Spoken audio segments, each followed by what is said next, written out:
Hey guys, Ty with Sense Diesel Repair. Today I just had this '07 250 dropped off to me, and it's a crank no start when hot, and they just dropped it off. It ran, it drove over here, but it won't start now. So I'm going to show you the diag to figure this out, and I pretty much already know what it is. Let me show you. Okay, so this is a bone stock, completely bone stock, '07, I believe. Yeah, '07. It's got nice truck, fully loaded, leather underneath these covers. And like I said, this thing when it's cold will start up and run 161,000, but when it gets hot it will not start. So you can see my temperature still hot. They literally just dropped this thing off. So what I got pulled up here, see if we can get the glare off of it. I got my cam and crank sink, my Fickum main power. I don't have this one pulled up. This is my desired injector control pressure, the actual injector control pressure, and the injector control pressure regulator. So you'll see what it's asking for to start the engine, how much it's building, and the IPR should never get to 85%. So watch what it does when I start cranking it. So we're at 84, that's too much. It's asking for 652, but we're only building just over 300 PSI. Now if we let this cool down, you can see my sink's good, my Fickum, it's good. It could be higher, but anyway, I mean, we're building oil pressure. This isn't like the truck that lost the lifter. We have no base oil pressure because it does start and we'll drive down the road. Get the hood open here. But once it gets hot, it will not restart. So what that means is we have most likely a dummy plug blown out, and usually it's this one right up here under the valve cover. So we're going to do the update standpipes and dummy plugs on it. All in all, this truck's been very well maintained. Everything's right on it. They had a battery kind of explode over here, and I think this one did too a little bit. But all in all, I mean, it's got the EGR cooler on it, it's got a muffler on it, it's got it all. This is a totally bone stock truck. And the best part is the guy's selling this truck. He's got it sold pretty much, and he's making sure everything is right before he sells it to the new customer or the new buyer, and that's pretty cool. I mean, you don't get that a lot. You know, guys are trying to unload these things, but this has been a good truck for him, and you know, this is one of the first problems he's had out of it, so he couldn't get anybody to figure it out. And just from experience, I know if you have a crank no start when hot, it's pretty much always going to be your standpipes and dummy plugs. And usually, like I said, it's a standpipe under here. I diaged it last night at his house. I was trying to get a picture. Somebody put a new pigtail on the ICP sensor. Did a real good job with it. Probably blew out at one time. Oil gets up in the wires. But all in all, somebody's got a new EGR valve on it too. But all in all, totally bone stock truck. Dude's gonna fix it, make sure it's right before he sells it to the next owner. And I think this truck will go for a long time. There's no rust under here either. This truck is rust free other than a little bit on the tailgate. He's got a little bit right down here he tried to touch up, but for an old '07, it's a real nice truck. So I'll show you guys. We'll tear it apart. It's getting dark so damn early anymore. Some of this could be done under the lights, but I'll try to show you guys. I don't know if I'm gonna get it apart tonight or not, because I got this truck's got to be done. This is what's today? Today's Thursday. The Ford's got to be done by the end of the weekend. And then I got this 06 obviously Cummins Mega Cab. It's got a won't shift going into second unless you let off the throttle. I'm pretty sure I know what's wrong with that one, but they're in a hurry to get this one back too. She hauls horses. She wants to get as much riding in before it gets cold as she can. So I need to get this one moved back to the concrete. So we're gonna have to drop the pan in the valve body. This one's gonna stay right here, and we'll probably start disassembling it tonight. And like I said, the videos on these might be kind of poor because I'm out here in the swamplands at the house, and it's not even 5 o'clock yet, and it's already getting dark. So anyway, here we go. Okay, so we're gonna start with the hardest side first, which is the passenger side. We're gonna get the CAC tube out of the way. We're gonna get some bracketry out of the way, and it's the hardest side because of the HVAC box. And I'll show you guys some tools that make it a lot easier to get this valve cover off. But basically, first we're gonna get off the CAC tube. So just disconnect it here. Never try to take these apart where they meet the actual tube, because they tend to blow apart continually after that. Always try to take them apart where they meet the intercooler and the turbo, and same on the other side. Just don't take it apart at the pipe itself. Well, on your 06s, 07s, you'll have this plastic tube which sometimes will crack. You got to check for cracks in it. But anyway, let me get this out of the way and show you guys a few other things. So we got the CAC tube out of the way. Now you're going to bolt the glow plug control module. You're going to undo the plugs, which I can't do one-handed. Unplug your ICP sensor. Then your glow plug harness wraps up and around. You got to pop this tang out and pull that out.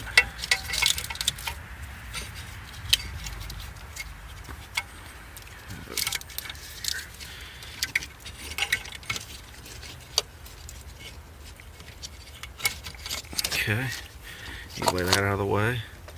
This cable runs over here to the positive battery. Undo it, pull it out from behind the AC line, and we're going to lay that over out of the way in a minute. And then we're going to go ahead and take this bracket off for the controller. There's a nut here, here, and there should be one down here, but it's missing, and one up here. Let me get all that out of the way. Okay guys, so we're under the lights now. So we got the harnesses out of the way, got the control bracket out of the way, or the glow plug controller bracket out of the way here. So now we just need to go around this thing and get all the bolts undone. But I wanted to show you something. This controls, it's a valve that controls the heat going to your heater core. This truck's missing a few things, little hardware and different stuff. Like, look, let's see, this is gonna be hard for me to get. See that bolt right there for the trans dipstick? Somebody took it off one time and stuck some goofy bolt on there. But this one, this is a vacuum line that turns this valve on or off. That is not a vacuum port. This line goes here. So this truck's had a vacuum leak, I'm gonna assume, because they stuck it on the end of the pivot. So anyway, it's got to come out of the way anyhow for this. And the other thing is, this is your map sensor that reads your boost pressure. So we're going to take that off and move it out of the way. We can leave this heater hose. I'm going to pop the injector harness out of the way. And after that, it's pretty much just getting the bolts out. So a few things that are going to make your life a lot easier doing this job. One is these hose clamp pliers for the spring clamps. This one I think came off the Snap-on truck. I'm sure you can get a cheaper version online. You know, they come in handy. You're not taking too many hoses off on this project, but they're great for squeezing these little spring clamps. So that's the map hose, we take it out of the way, and I usually stick it right there on that stud, that vacuum line, stick it over here on another stud. Okay, then I moved this harness that was draped over this thing like this, move it out of the way, and to do that we take and unscrew the oil fill. So that's out of the way, and then it's a little easier to get this is really hard to do, the injector harness. To move it back a little bit helps. I'm going to try to show you how I do it. It's not going to be easy though. Let me move this back like that. So you see this little clip right there on the injector harness. Push in with a flat blade, flathead screwdriver. Not going to be easy to do one-handed. And use your other hand to pull up on it, and they'll pop right off. Trying to do this. Well, I'm not going to be able to do it, but anyhow, you only really need to take off to help, to help get you a little access in there. Take off the first, or the 3 here. You don't worry about the one up here closest to the front. Just get those 3 out of your way. Now the most important helpful thing when doing this is one of these ball swivel sockets, because the ones that are like a universal style, they flop around, they don't hold. I hate them. I hate them. Again, this is a snap-on one. You can find these, I'm sure, on the internet, Harbor Freight, and you'll best bet to use all 1/4" stuff when doing this. And the hardest place to get is these 2 down here next to the HVAC box. But if you have one of those, you can do it. So let me get the rest of this harness out of the way. I'm gonna go ahead and pull all the bolts out. And one other thing is, if you notice, most of them are studded, but there are some that are just bolts. If you're not sure, take some pictures so you know which ones the studs go back in and which ones just regular bolt heads go back in. Okay, so I came inside to the workbench because I found something a little different. This truck had the updated standpipes and dummy plugs. See that white nylon washer? That's the update. The old ones didn't have that. This is the dummy plug, and it usually blows out this O-ring and will bypass oil. This one was updated, so I pulled this out first and thought, okay, what do we got going on here? Here's the brand new one that'll be going in. Well, now I come back to the standpipe. It is sheared off, but this separates, because this is how you have to get them in and out. And see, there's an O-ring there, and then you have the updated style right here. This thing sheared off where this goes in there, and I was able to get it loose. So luckily I don't think anything, I mean, look at that, it sheared right off. But here's the thing, somebody had these things in so tight, I mean unbelievably tight, I would be willing to bet, well, I don't know how that would have sheared that, because it should still swivel here. I guess it just could have broke, but I don't know. Somebody had these things torqued in there. I mean, you can't even get an air gun on them. I don't know why they torqued them so tight.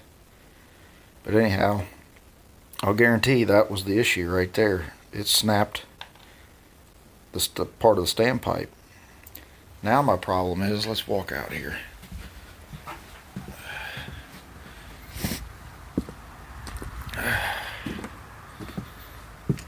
Okay, so, oh, I gotta move my light back.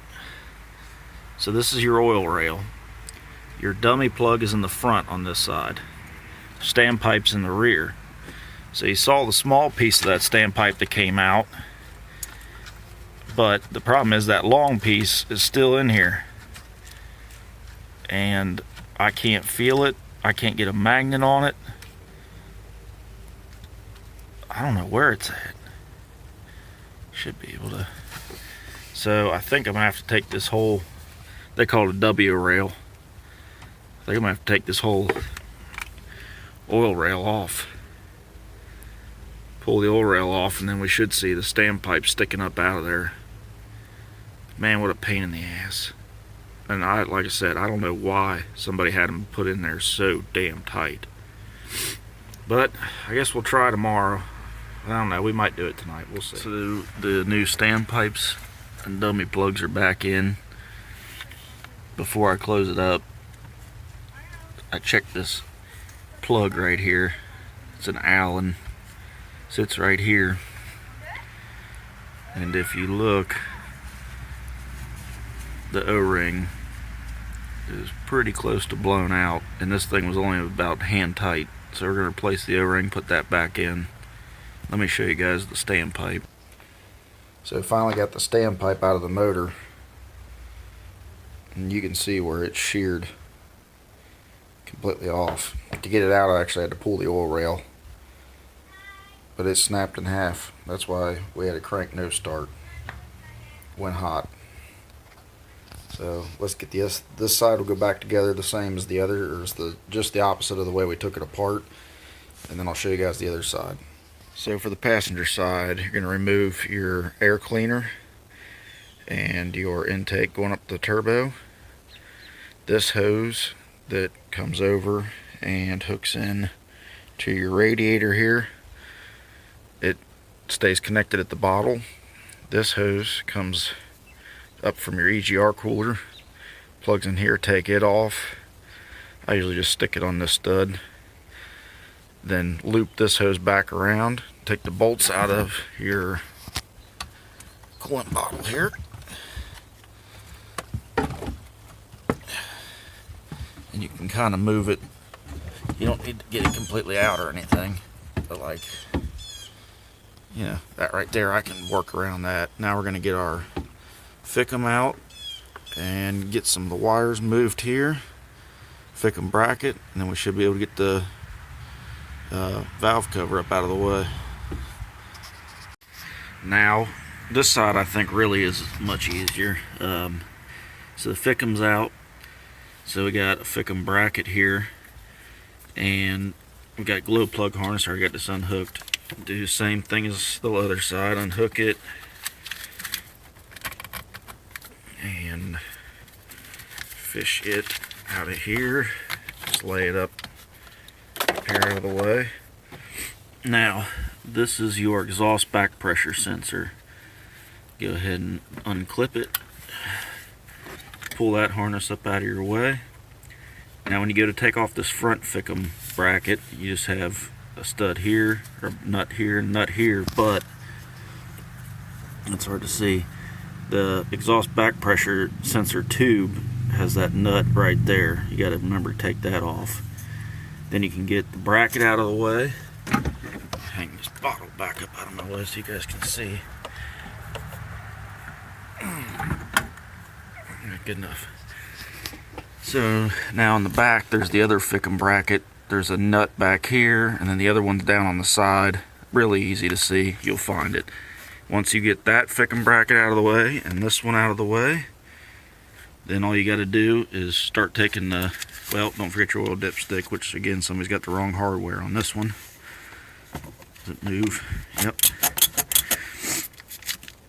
Start, you know, taking your bolts out, and then we'll fish this valve cover up out of the way. Valve cover's off, and just like the other side, I was able to tell these are the updated ones because 12 millimeter Allen head. It's bigger than the originals. So just let them kind of drain there. I think I say this wrong every time. I'd have to go back and look at the video. I think I always say the standpipes up here on this side. I don't know why. I always say that. The standpipes are always in the rear. They always connect to the branch tubes in the back. So dummy plugs in the front, standpipes in the rear. Very rarely do I have an issue with the passenger side, but whenever you're doing this, go ahead and do both sides. And the other important thing I forgot to tell you, as you can tell on this side, the standpipe comes right out one piece. On the driver's or the passenger side, because the HVAC box, even if you split that into two pieces like it's meant to, you still can't get this section out. It hits the HVAC box. You have to take this oil rail off, and it's a bunch of T30 Torx.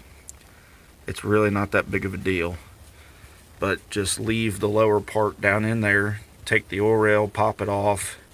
You don't need to take it out of the truck or anything, just kind of tilt it to the side and then pull your standpipe out, put the new one in, then set your oil rail back on, make sure it lines up with your injectors underneath. It's not that hard. Torque it back down. There's a torque spec. It goes in to out, and you can Google that and find it. On this side, we're going to check this plug again, and then with the kit, let me go ahead and get this out of the way here. Set that there to drain. With the kit, there's always an O-ring for or another plug for back here.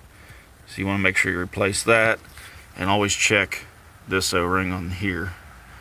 So let me get these switched over and put it back together. So here's another good lesson. This is the brand new standpipe from Ford.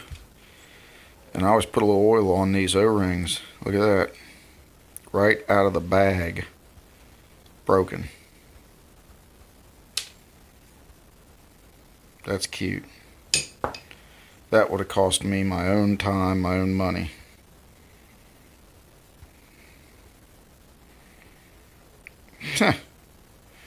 So, let me go get that taken care of and get this thing put together. Okay, so I stopped filming yesterday once I got the passenger side put back together because everything looked good, so we fired it up.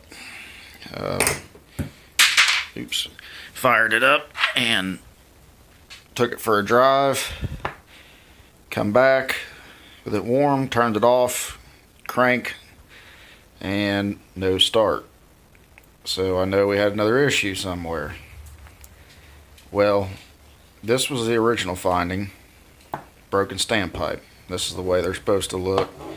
I already showed it in this video. Well, so just by experience, my next idea was, let's check out the IPR valve. This is the one that came out of the truck. This is a Ford IPR valve. So first thing, look at the crack in the solenoid. Now I'm not saying that's affecting the electronics, but you can tell this thing is not built like the Ford one, okay? But right here, blew this O-ring. Completely fell apart. And I believe there's a hole in the screen. Let me see if I can get it apart. So that means something's come through here. Now, I've gone through it in other videos when I walk back out here, out of the little man cave deal there. And so to get that back out, I pull this loose again, pull the Fickum, pull the Fickum bracket in the front, and then I pull that last stud back there that also has this injector ground wire on it, injector harness ground wire. Then I pop the injectors loose, the harness right there loose, and I kind of tuck this up out of the way. And then I put this up out of the way because if you go to tugging on this thing a lot, it'll break right here. So if that looks old and brittle, you're better off to drain the system, disconnect it from the bottle, and just pull the bottle out. But anyhow, so once you get that stuff out of your way, work your way to the back, you really need this tool. That's an IPR valve socket. You can build your own, but these you can find on like freedomracing.com, all over the internet really. And then a ball swivel and a 6-inch extension, and you can reach back in. For those of you who don't know where it sits, it sits, it's still hard to get my hand back there. Hold on. Right there. Sits right down in there. That's the top of your injection pump, high pressure pump.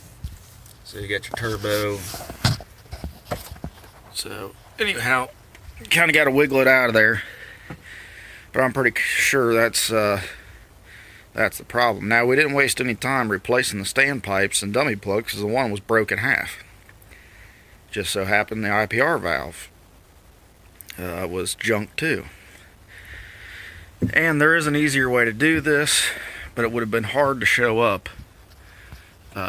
If you're having a crank no start when hot, get the motor warm to where you get the no start. Pull off this CAC tube.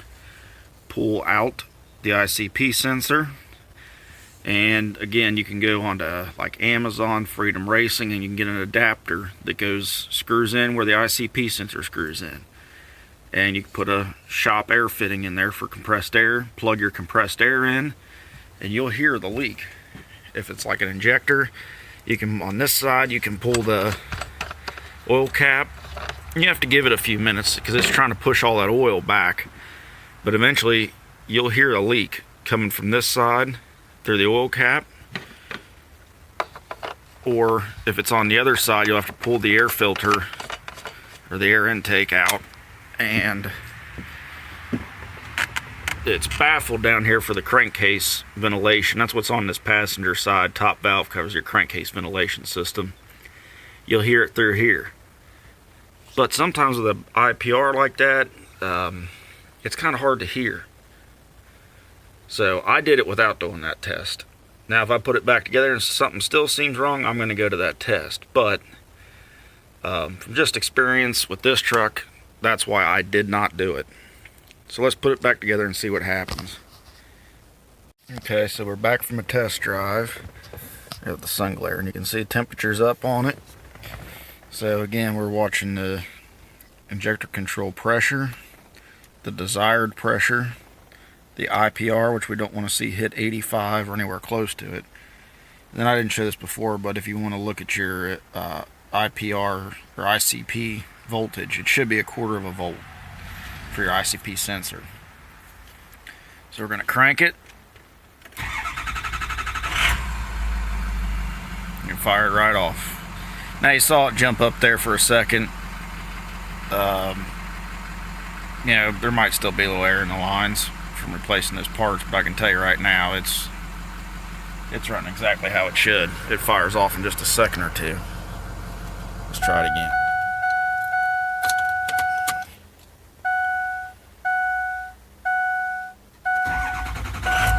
Yeah. Yep, that's how it should run. Everything looks good in spec there. So that's finally a wrap on this truck. It's all back together, runs good, it's ready to go to its new owner. They're anxious to come get it. So as always, guys, I hope this helps somebody figure out their crank no start when hot. It shows basically we're looking for a high pressure oil leak. This one just happened. I've never seen a standpipe snap off like that. And I've had it, but it's pretty rare to find several O-rings blown like that. Well, actually, we only had the O-rings and the IPR blown. The standpipe was busted. Anyhow, hope this helps you guys out. Please like and subscribe. It's been a long day already, and I still got another truck to work on. Please like and subscribe, and always thanks.